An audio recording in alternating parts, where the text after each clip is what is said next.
Je me suis rendu compte que Amnesty International, c'était des choses très très concrètes qui se basaient sur un socle très robuste. C'était le droit international. D'abord le droit international des droits humains, donc la Déclaration universelle des droits de l'homme, qui reconnaît à chaque être humain une trentaine de droits, dont nous allons fêter les 75 ans le 10 décembre de cette année.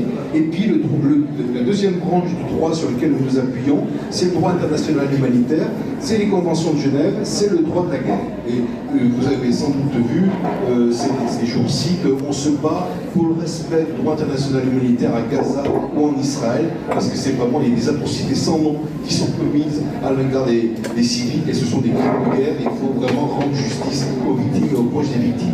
Alors je suis tombé finalement sur Amnesty, j'ai été accueilli dans le groupe de Villeurbanne qui est à côté de Lyon.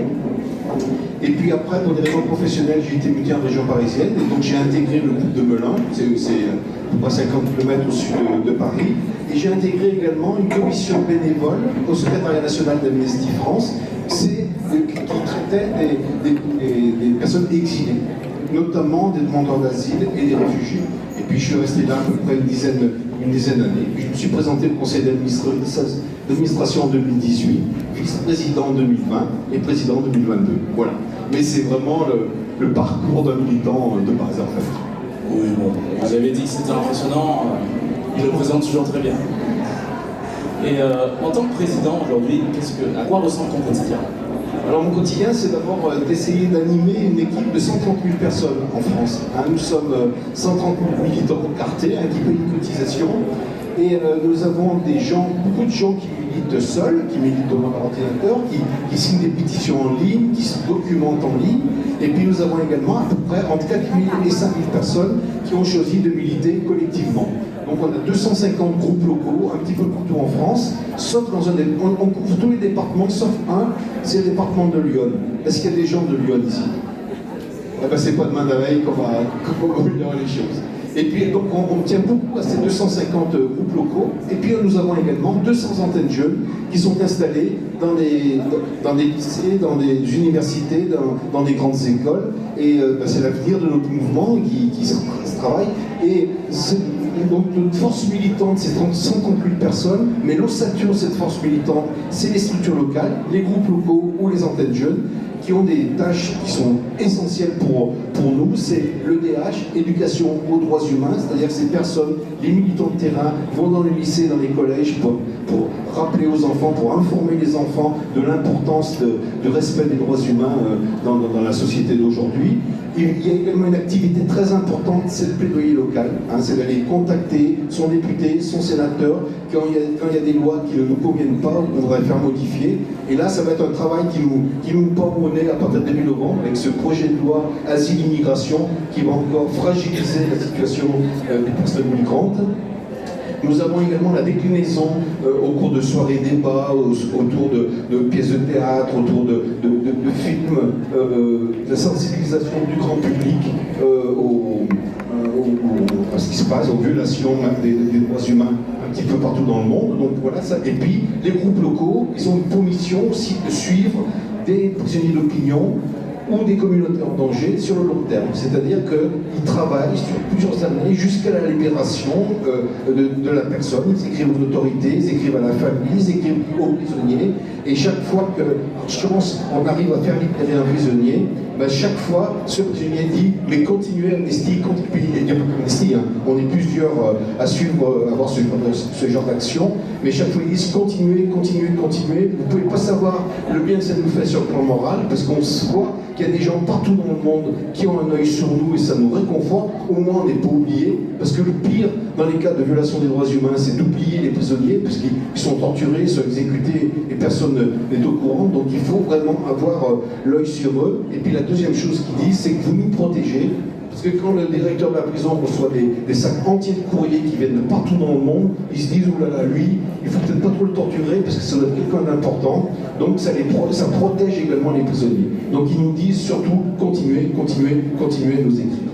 Voilà un peu la tâche de la structure locale. Alors ça, c'est le premier point. Le premier point, c'est animer le réseau, notre force militante. Parce que nous sommes avant tout une ONG militante. On fait bouger, l'idée de démarrage d'Amnesty International, c'est de faire bouger les décideurs, qu'ils soient décideurs politiques ou qu'ils soient décideurs économiques, en s'appuyant sur l'opinion publique. C'est ça l'idée de démarrage d'Amnesty. Et puis la deuxième tâche qui me prend beaucoup de temps, c'est le porte-parole, c'est-à-dire sur les médias, c'est faire des tables rondes comme aujourd'hui ou des conférences. C'est important de diffuser. Les médias sont mauvais. Les médias sont mauvais. Les médias sont pas tous, en tout cas, nous, il faut nos positions, il ne faut pas les garder pour nous-mêmes, il faut les partager avec le plus grand nombre, pour que le plus grand nombre soit mobilisé autour de ces points qui nous paraissent essentiels. Il y a également une grosse activité de plaidoyer, c'est-à-dire rencontrer les ministres, rencontrer les gouvernements, rencontrer les parlementaires, rencontrer les ambassadeurs pour leur expliquer la situation des droits humains dans leur pays d'affectation.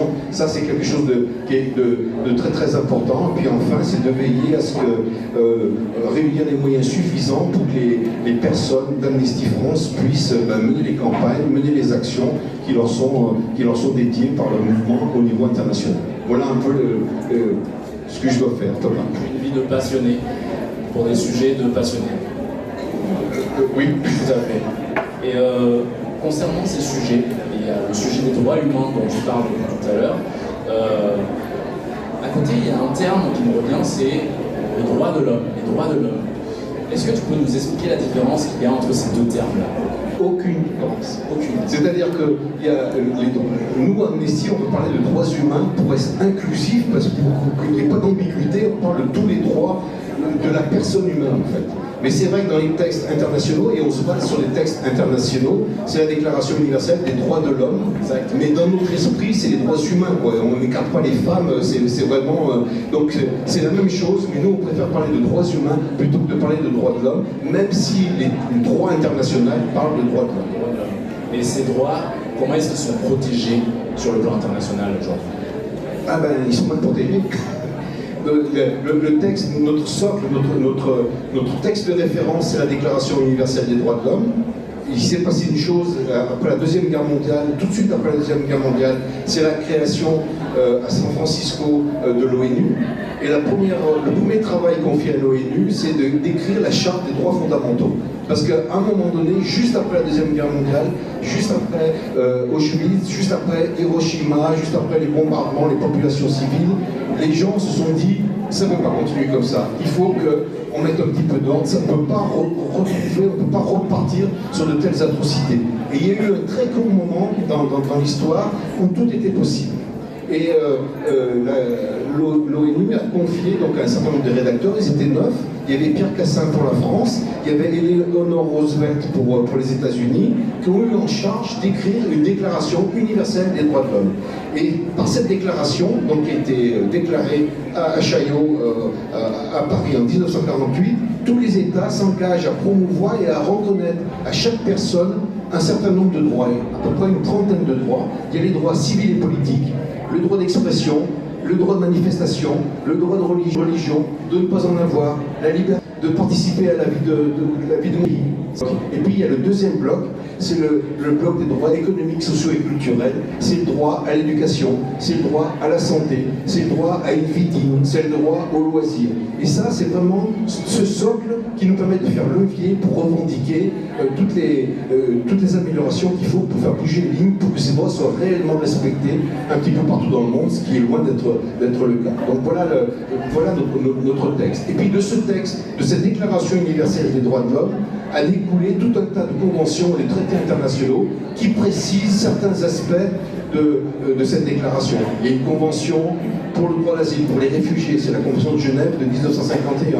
Il y a la convention contre la torture, il y a la convention contre les disparitions forcées, il y a le traité sur le commerce des armes qui précise, qui rend contraignant ce qui a été mis dans cette déclaration, qui est une déclaration récantatoire.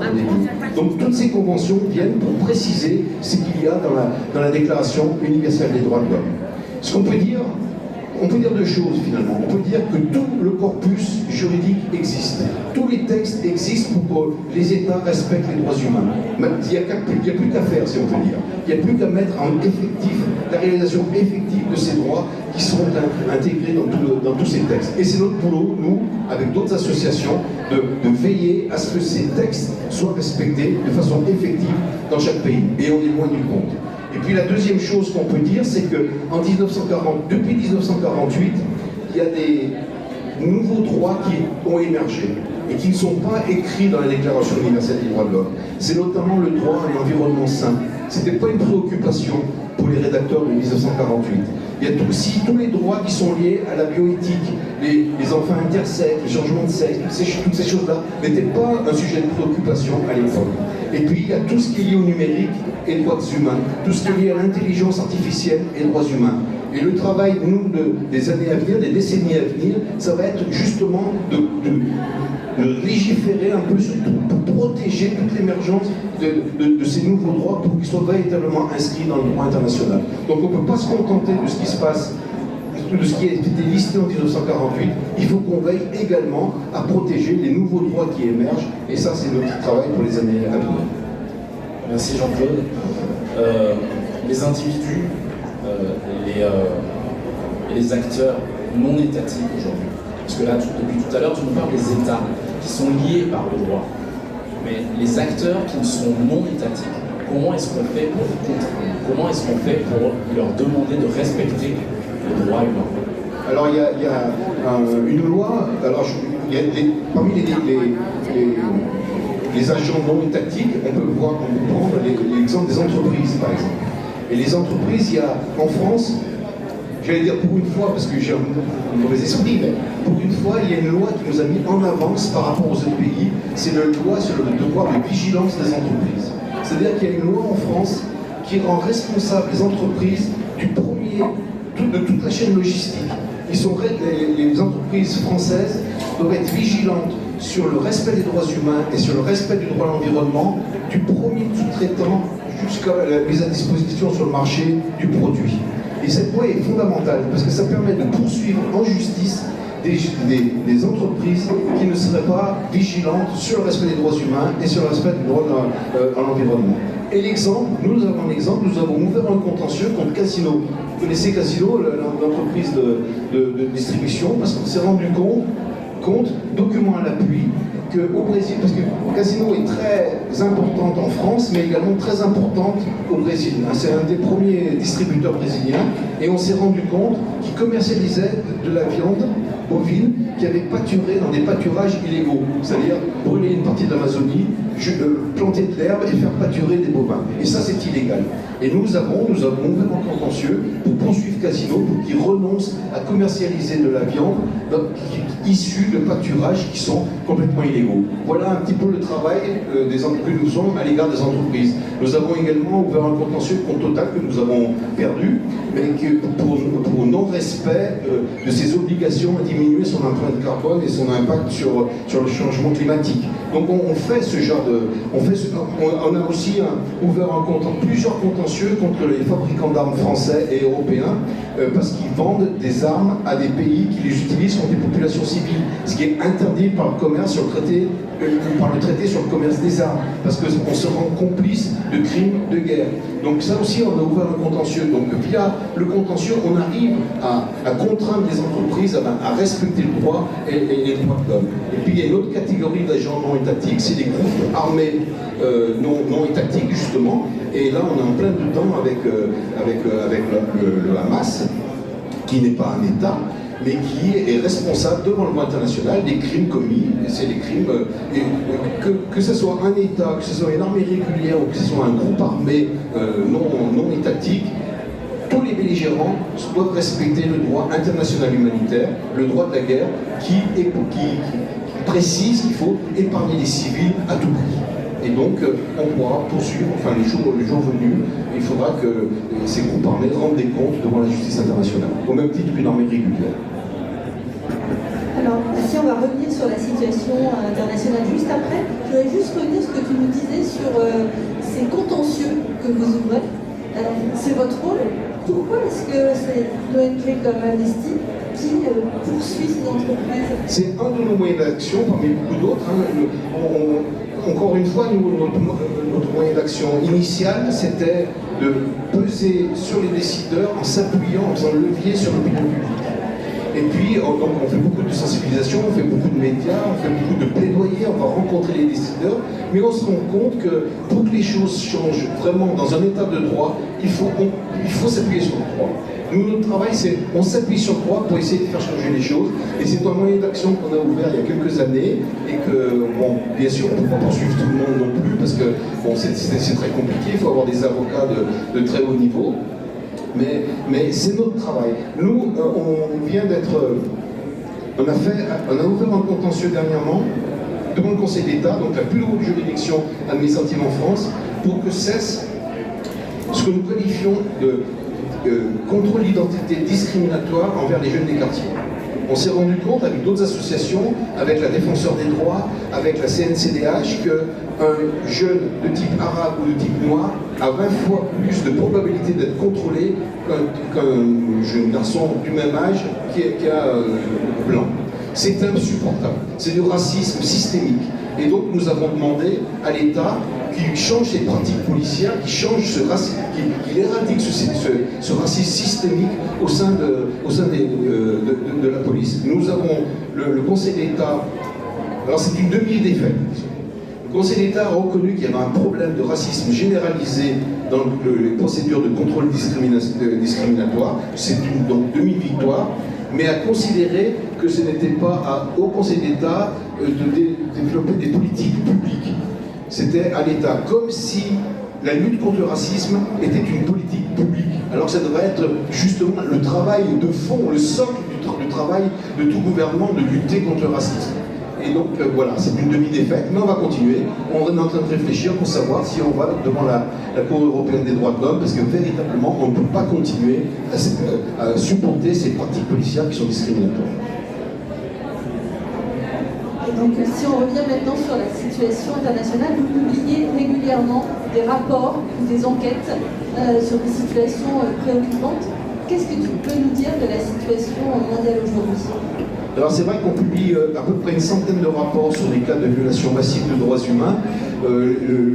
Les derniers rapports, c'est sur la cybersurveillance, par exemple, où on considère qu'il y a des atteintes. Aujourd'hui, c'est le Far West, dans tout ce qui est numérique et tout ce qui est cybersurveillance, surveillance numérique ciblée ou de masse. On considère que c'est le Far West et on demande un moratoire qui est une commercialisation de ce genre de logiciel, logiciel parfois espion, tel que Pegasus ou Predator, le temps qu'il y ait une législation internationale qui protège la vie privée, qui protège les libertés publiques. Donc ça, c'est un des rapports que nous avons sortis. Nous avons également sorti dernièrement un rapport sur la situation des femmes afghanes, où on va très très loin en disant qu'il s'agit d'un crime contre l'humanité, et donc c'est vraiment une action très très forte qui va avoir son pic d'activité pour le 25 novembre. Le 25 novembre, c'est la journée mondiale contre les violences faites aux femmes, et nous allons focuser, nous Amnesty, cette journée sur la situation des femmes afghanes, qui est insoutenable. C'est véritablement un crime contre l'humanité. Enfin, vous connaissez la situation, plus d'éducation, plus de soins, plus de travail, on ne peut plus se promener, on ne peut plus aller au bain public, on ne peut plus aller dans les jardins publics, on ne peut plus sortir sans être accompagné d'un homme de la famille. C'est vraiment un déni, enfin, c'est vraiment une invisibilisation de la moitié de l'humanité. Donc ça, c'est vraiment un de nos sujets majeurs. Et puis, donc, on sort une centaine de rapports ad hoc, disons, thématiques. Et puis, il y a notre fameux rapport annuel qu'on sort une fois par an, qui brosse la situation des droits humains dans à peu près 156 pays sur les 195 du monde. On n'est pas vraiment dans une couverture totale, mais enfin, les 3/4 des pays, on a des informations à divulguer. Et l'angle du rapport 2023 qu'on a sorti donc, en mars, c'était le 2 poids, 2 mesures. C'est-à-dire qu'on s'insurge un petit peu, on se dit, la crise en Ukraine, la guerre en Ukraine, l'agression, l'invasion de l'Ukraine par les forces russes nous aura appris plusieurs choses. Elle nous aura appris que quand on veut, on peut réagir rapidement. La CPI la Cour pénale internationale a été saisie 8 jours après. L'Union européenne a déclenché une protection temporaire pour les réfugiés ukrainiens 8 jours après. Il y a eu des résolutions qui ont été prises à l'ONU, il y a eu des décisions qui ont été prises par toutes les instances internationales, y compris par la Cour de justice internationale. Donc, quand on veut, on peut. Mais le deuxième enseignement, c'est ouais, mais à quoi ça sert finalement? Finalement, les Russes, ils sont toujours en Ukraine. À quoi ça sert? Il y a toujours des violations massives des droits humains, il y a toujours des crimes de guerre qui sont perpétrés en Ukraine. Donc, à quoi ça sert? Et c'est là où nous demandons une réforme complète, une réforme importante de l'ONU, avec notamment la réforme du droit de veto, puisqu'on sait qu'aujourd'hui, dans le Conseil de sécurité de 15 membres, il y en a 5 qui sont des membres permanents et qui ont un droit de veto, donc ils peuvent tout bloquer. Et on se rend compte, il suffit de regarder l'histoire, que ce droit de veto, c'est pas pour garantir la paix dans le monde ou garantir la dignité humaine dans le monde, c'est simplement pour se protéger, pour couvrir les exactions qui sont commises dans nos zones d'influence. Donc aujourd'hui, le mécanisme onusien, qu'il faut conserver, mais il faut le réformer complètement, parce que sinon, ça ne va pas du tout. Et puis donc ça c'est, voilà, donc on peut réagir rapidement, mais il n'y a pas beaucoup d'impact. Et puis troisièmement, c'est un 2 poids 2 mesures. Je vous parlais tout à l'heure de l'enclenchement de la procédure de protection temporaire pour les réfugiés ukrainiens, mais on l'avait demandé pour les Irakiens, on l'avait demandé pour les Syriens, on l'avait demandé pour les Afghans, on l'avait demandé pour les Irakiens, et ça n'a jamais été mis en place. Donc il y a un 2 poids 2 mesures. Il y a une sorte de racisme un petit peu international qui fait qu'il y a les bons réfugiés et puis les réfugiés qu'il ne faut pas accueillir. Donc ça, c'est 2 poids 2 mesures. On s'insurge là-dessus, et on s'insurge également sur le fait qu'on parle beaucoup de certains conflits, à juste raison, et c'est légitime, mais il y en a d'autres qui passent complètement sous les radars. On ne parle jamais, ou pas suffisamment, en tout cas les États ne réagissent pas suffisamment, le nôtre en particulier, sur la situation des minorités ouïghours dans l'ex-Xinjiang en Chine, où là, véritablement, c'est un crime contre l'humanité, parce qu'il y a 1 million de personnes qui sont dans des camps de concentration, avec l'arrivage de cerveau, etc., etc. On ne parle jamais des exactions, ou pas suffisamment, des exactions qui sont commises en Arabie Saoudite. Alors pourquoi? Parce que l'Arabie Saoudite, c'est un bon client. C'est un client qui nous achète beaucoup d'armes. Mais c'est quand même ce qui se passe en Arabie Saoudite est quelque chose d'insupportable. Et puis, on ne parle pas beaucoup de conflits complètement oubliés en Éthiopie, en République démocratique du Congo, dans un certain nombre de pays qui n'ont pas beaucoup d'importance géostratégique ou géopolitique, ou dont le sous-sol n'est pas tellement riche. Et donc, on s'insurge contre ce 2 poids 2 mesures, et il faut traiter tous les pays et tous les conflits de la même façon. C'est un peu notre travail, c'était un peu l'angle de la sortie de notre rapport en 2023.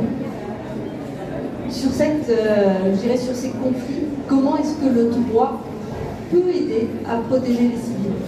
Alors il y a un temps pour le conflit, il y a un temps pour la guerre, et il y a un temps pour la justice internationale.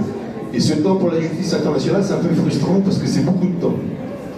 Et il est évident que la Cour pénale internationale, le procureur de la Cour pénale internationale a lancé un mandat d'arrêt contre Poutine suite aux révélations de déportation d'enfants ukrainiens en Russie. C'est un crime contre l'humanité. Donc la Cour pénale internationale a lancé un mandat d'arrêt contre Poutine et contre sa ministre des droits de l'enfant.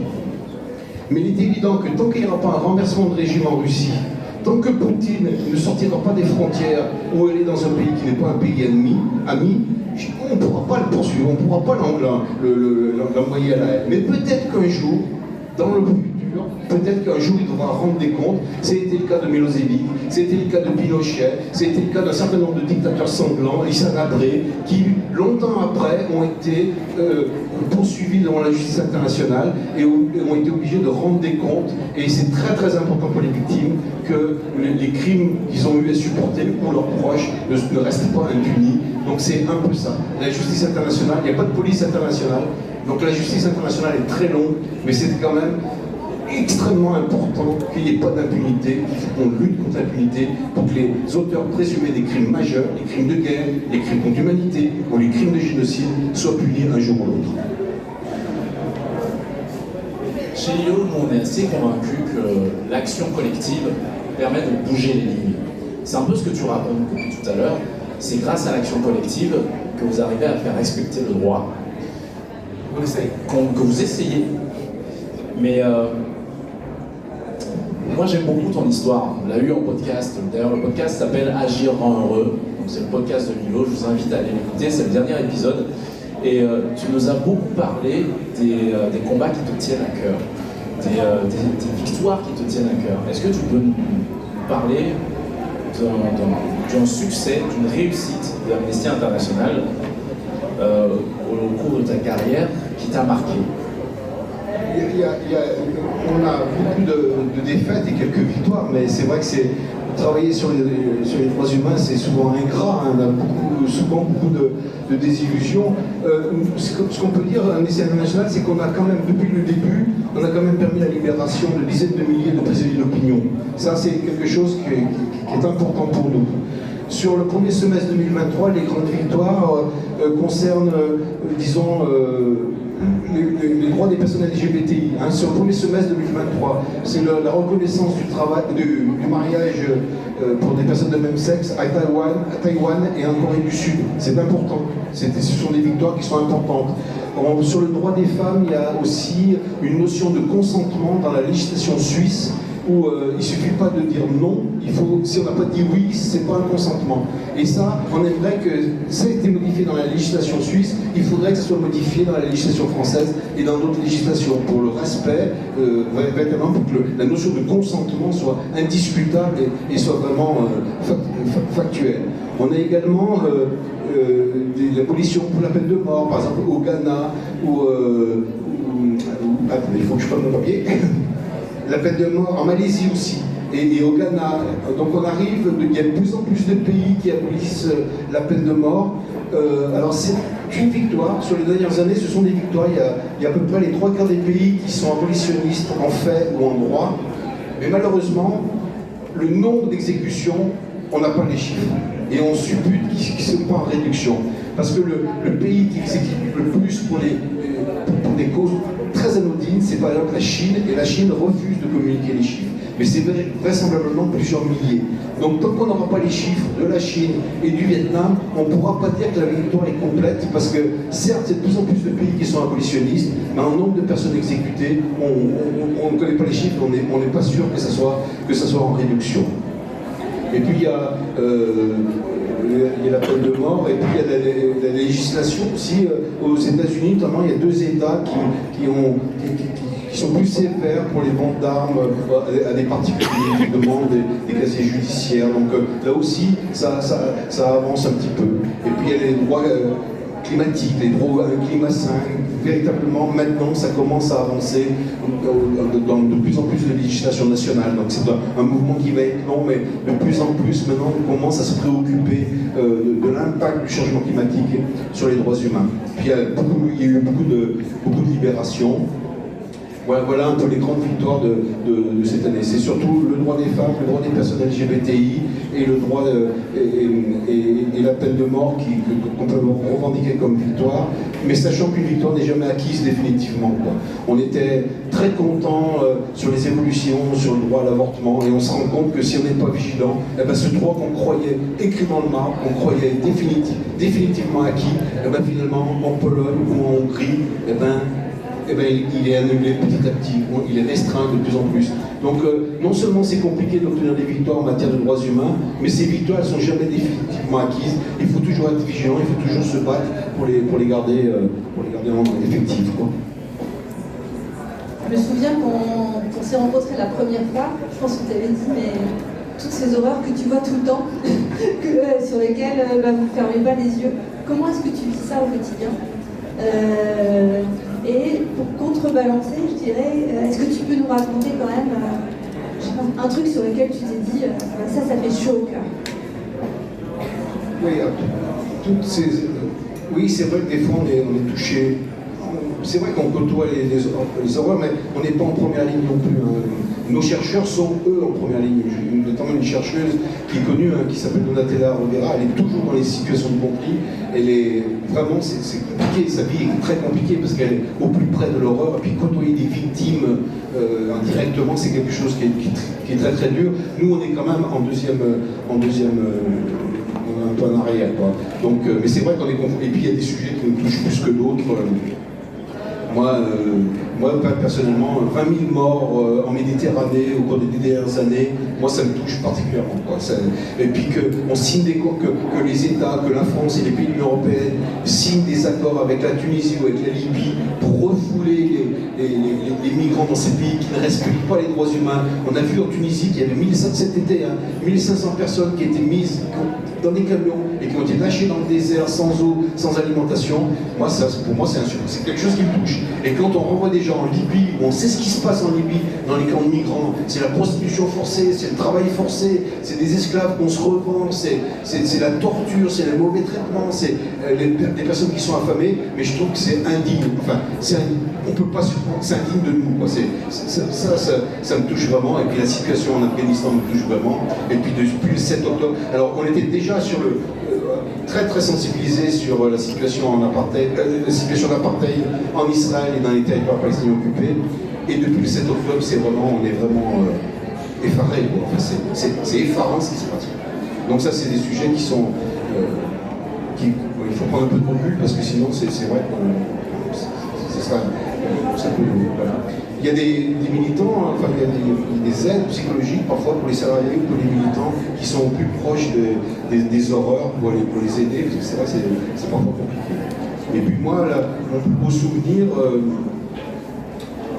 c'est une sorte de colloque à Conques. Alors je ne sais pas si Conques, c'est un village du Lot, je crois. Il y a une cathédrale, il y a une communauté religieuse qui accueille des réfugiés et qui les remet, qui les soigne sur le plan psychologique, etc. Ces gens ont souffert des pires atrocités en traversant le Sahara, en Libye, comme je disais, en traversant la Méditerranée. Et une sorte de colloque, on est invité, donc on y va, et puis on sympathise avec une personne de l'OFPRA. L'OFPRA, c'est l'organisme qui, de première instance, qui dit si une personne a droit ou pas à un statut de réfugié. Si une personne a droit, en fonction de son histoire, en fonction de ce qu'elle a vécu, en fonction des persécutions qu'elle a endurées, selon des contraintes très précises, si cette personne peut obtenir une protection de la France ou pas. Et puis on sympathise avec ce monsieur de l'OFPRA, et parallèlement, on apprend par la bande, par des militants de terrain, qu'une femme a obtenu ce statut de réfugié, une femme érythréenne a obtenu le statut de réfugié pour elle et sa famille, et qu'elle a appris que son mari n'était pas mort, et que son mari était dans un camp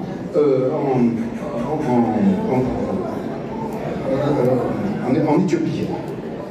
Et on ne savait pas, elle dit, il faut faire rapatrier mon mari est toujours vivant, on croyait qu'il était mort, il est toujours vivant, il faut le rapatrier.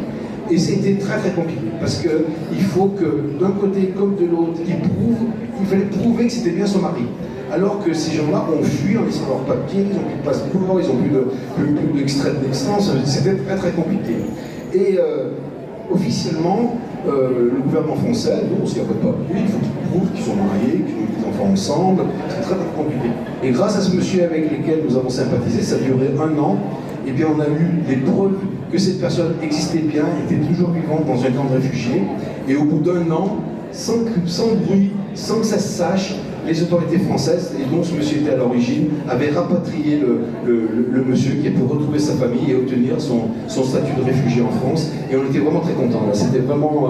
parce qu'on le harcelait, le monsieur. On l'appelait toutes les semaines en disant « Ah, oui, je m'en occupe, mais vous savez, c'est très long, on ne peut pas... » Et puis un jour, le monsieur est arrivé, c'était vraiment très... On était contents. Comme de même que lorsqu'on a obtenu la libération de Rami Chat, qui est un Égyptien qui avait fait 900 jours de prison dans des conditions indignes, et quand on l'a accueilli avec d'autres à Roissy, vraiment, on a les poils qui se hérissent, quoi. On est contents, quoi. Malheureusement, ça n'arrive pas tous les jours. C'est une fin joyeuse. C'est l'heure, c'est bientôt l'heure. Alors, on va laisser le micro au public, on va pouvoir prendre 2 ou 3 questions très rapidement. Et juste avant, j'aimerais vous rappeler que vous avez 3 manières de vous engager auprès d'Amnesty International. La première, c'est de vous engager et de vous inscrire en tant qu'adhérent. Donc, vos dons vont permettre de soutenir l'action d'Amnesty International. Vous pouvez aussi prendre part ponctuellement aux actions qu'ils mènent. que ce soit en envoyant des courriers à vos élus pour leur expliquer ce qui ne va pas. Donc il y a des actions qui sont expliquées, donc vous pouvez suivre la procédure pas à pas, c'est très simple. Et il y a aussi des cours en ligne que vous pouvez suivre pour vous tenir au courant, pour vous informer, pour vous former sur ce qui se passe dans le monde en lisant les enquêtes et les explications très bien faites par Jean-Claude.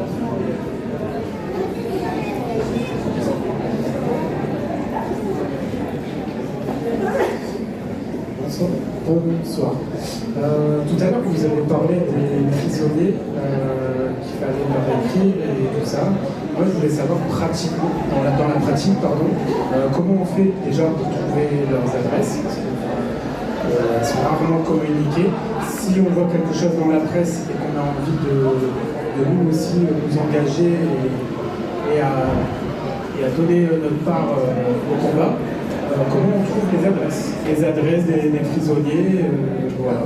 Alors, il y a deux façons de travailler. Il y a les actions urgentes, c'est-à-dire vous faites partie d'un réseau, et il y a un réseau sur WebApp, c'est-à-dire sur votre smartphone, on vous alerte, on vous envoie une alerte.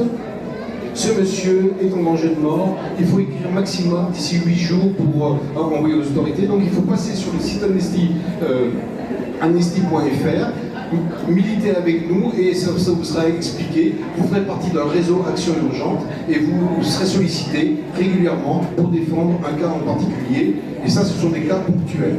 Et puis, il y a la deuxième forme pour s'occuper d'une personne, c'est de faire partie d'un réseau dossier d'intervention, c'est-à-dire qu'on a 26 dossiers d'intervention aujourd'hui à Amnesty France, où on travaille sur des cas particuliers sur la longue durée. Donc là aussi, vous allez sur, je vous laisserai ma carte si vous voulez, vous allez sur le site, vous faites partie du réseau dossier d'intervention et vous travaillez sur un dossier en particulier et régulièrement vous êtes sollicité pour envoyer des courriers aux autorités politiques, à la famille du prisonnier ou au prisonnier lui-même, selon les circonstances, selon ses conditions d'incarcération. Donc il faut passer par Amnesty France, mais je vous laisserai ma carte.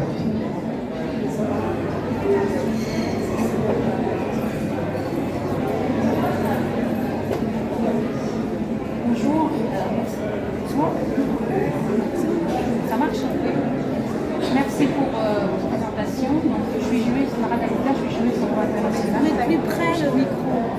Ça marche? Ah, c'est bon. Donc, je suis juriste en droit international.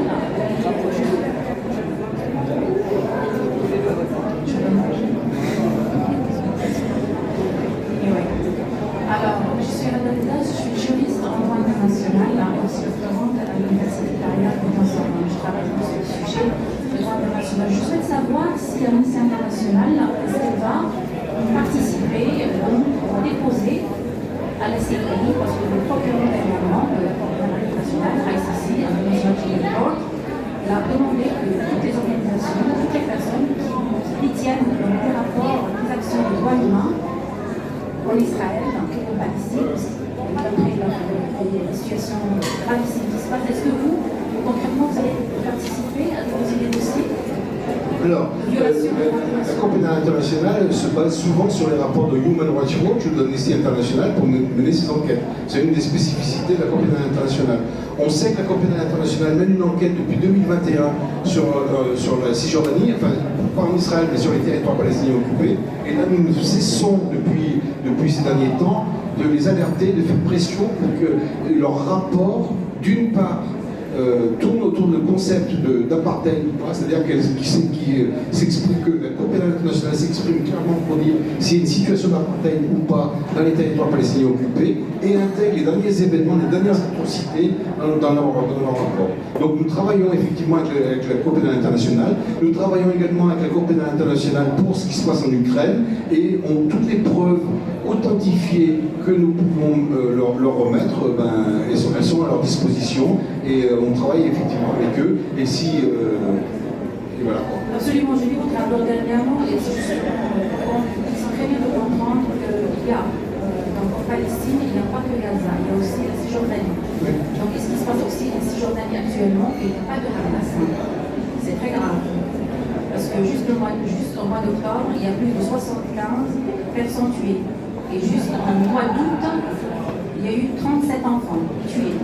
Donc il faut bien, je vous remercie d'ailleurs pour tout le travail que vous faites, et je suis déjà membre de l'Amnesty International, mais je voulais juste avoir vraiment la confirmation que vous avez participé dernièrement à l'appel du procureur vers la Sicile. Merci.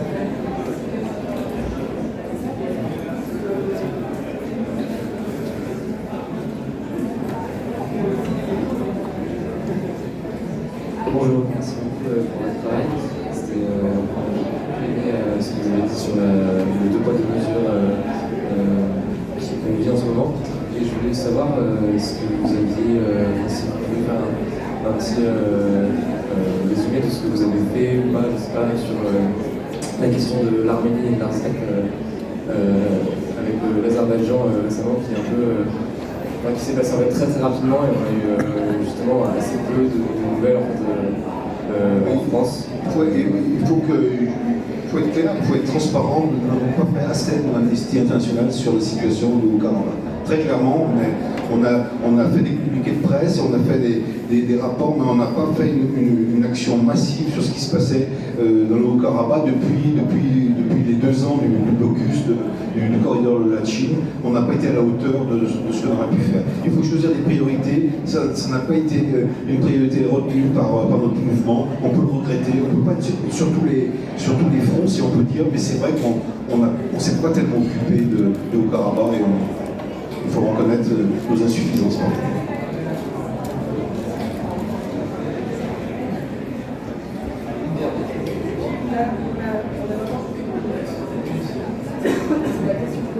Merci.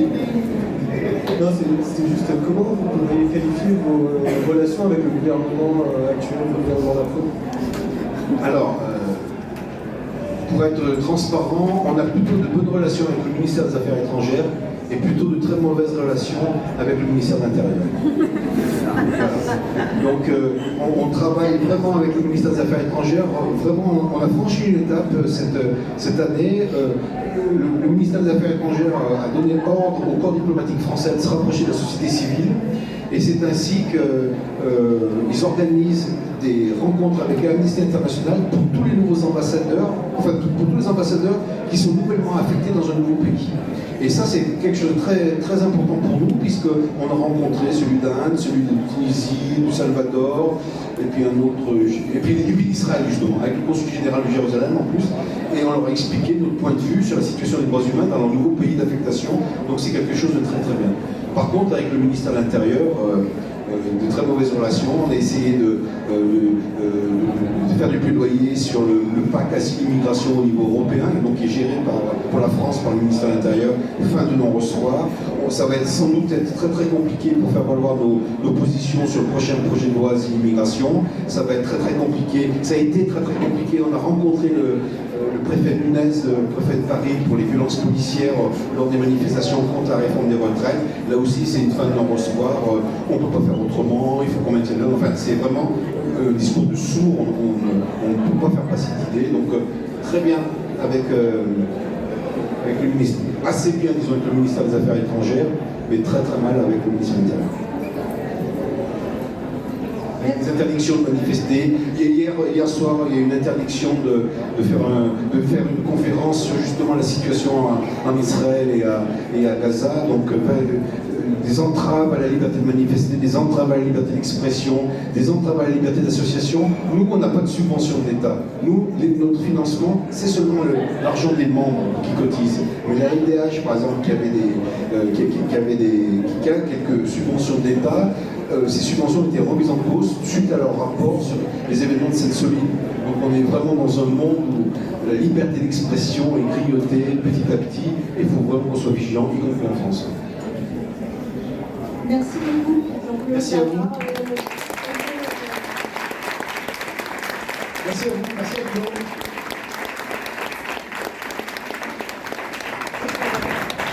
L'action citoyenne, elle est dans l'ADN d'Amnesty, et voilà, et merci d'avoir pris ce temps de partager, voilà, avec ta générosité et ta transparence comme d'habitude. Merci à Arte et France Culture de nous avoir donné l'opportunité de faire cette table ronde, d'inviter. J'espère qu'à tous que ça vous a plu. Merci aussi d'avoir été là, d'avoir consacré ce petit moment en ce samedi 21 octobre. À bientôt. Merci pour votre attention.